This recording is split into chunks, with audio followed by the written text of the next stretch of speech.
Xitoy ommaviy taratqusi Douyin e'lon qilingan ma'lumotlarga asoslanganda Xitoyning Xanan o'lkasidan Sharqiy Turkistonga taxminan 5000 Xitoy ko'chirib kelingan. Sinlarda tankechida necha 10 avtobusda to'shib kelingan Xitoylarning Sanji shaharlik avtobus bekitida yuk taqilari bilan avtobusdan tushayotganligi ko'rsatilgan. Xitoy 2017-yildan buyon Sharqiy Turkistonda 3 milliondan ortiq Uyg'urni yig'ib olish lagerlariga qamash bilan birga 100 minglagan Uyg'urni ishga o'rnatishtirish bahonasida majburiy emgak silish uchun Xitoyga yo'tkadi. Yana bir tarafdan rayonning nüfus qurilmasini buzish uchun turli imtiyozlar orqali Xitoy ko'chmanlarni Sharqiy Turkistonga ko'chib kelishga rag'batlantirib keldi.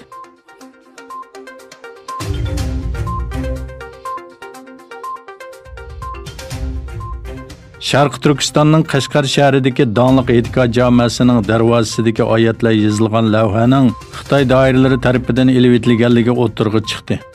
Xitoy Kommunist hokimiyati yillardan buyon Sharqiy Turkistonda diniy yodikorliklar va qabrlarga qarata sistemalik madaniyat qirg'inchiligi olib bormoqda. Uyg'ur kishilik huquq qurilishi tomonidan o'tgan yili e'lon qilingan masjid va mozorlarning vayron qilinishi haqidagi bir dokladda 2016-yildan 2019-yilgacha erishgan sunniy hamroh rasmlarining 10 mingdan 15 minggacha masjid va mozorlarning cheqilganligi ko'rsatilganligi o'tirg'i qo'yilgan. Shuning bilan birga shahar markazlaridagi simvollik masjidlar xalqaroning tanqidiga taqobil turish uchun sayohatchilarga ichib berilmoqda. Yaqında e'tiqod jamiasining darvozasining ust qismida yer olgan va oyatlar yozilgan 1908-yilga oid lavhaning elib etilishi diqqatni tortdi.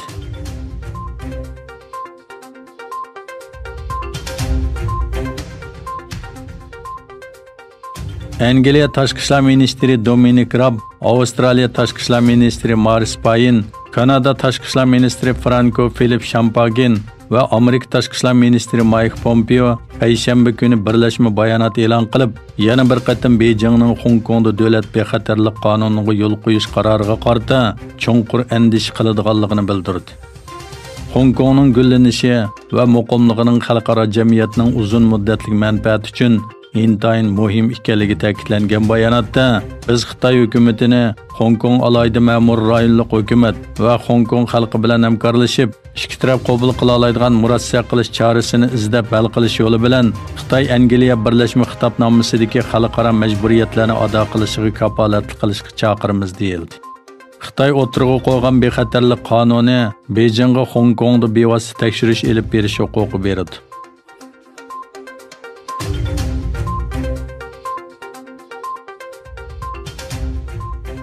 Malaysiyaning sobiq ministri Mahathir Mohamad 2016-yil qurgan Malaysiya Birlashma Yerlik partiyasi PPBMdan qo'g'landi.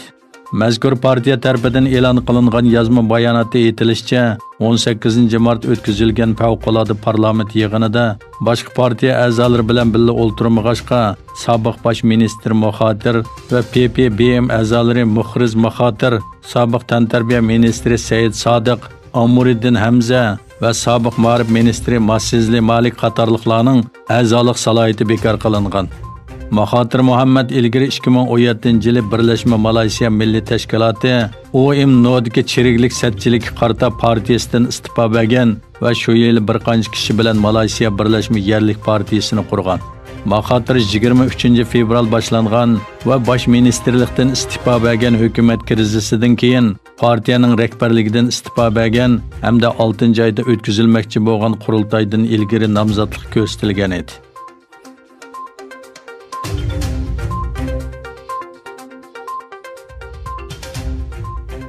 Amerika prezidenti Donald Trump ijtimoiy taratqush supularining hambahrilangan mazmunlarga qonunliq mas'ul bo'lishi tashabbus qilingan bir qarornomaga imzo qo'ydi.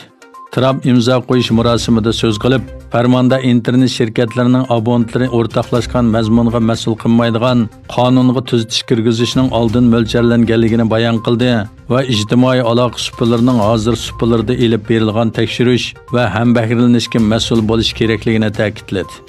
Twitter'ning uchurini dalillash to'rini siyosiy faoliyat deb tasvirlab, ijtimoiy taratqush shirkatlarining monopol qiladiganligini ilgari surgan Trump, agar Twitter nopozliq bir shirkat bo'lmagan bo'lsa, mening qonuniy huquqim bo'lgan bo'lsa edi, Twitterni mutaqabbit etdim, bu haqda advokatlar bilan ko'rishyapmiz dedi.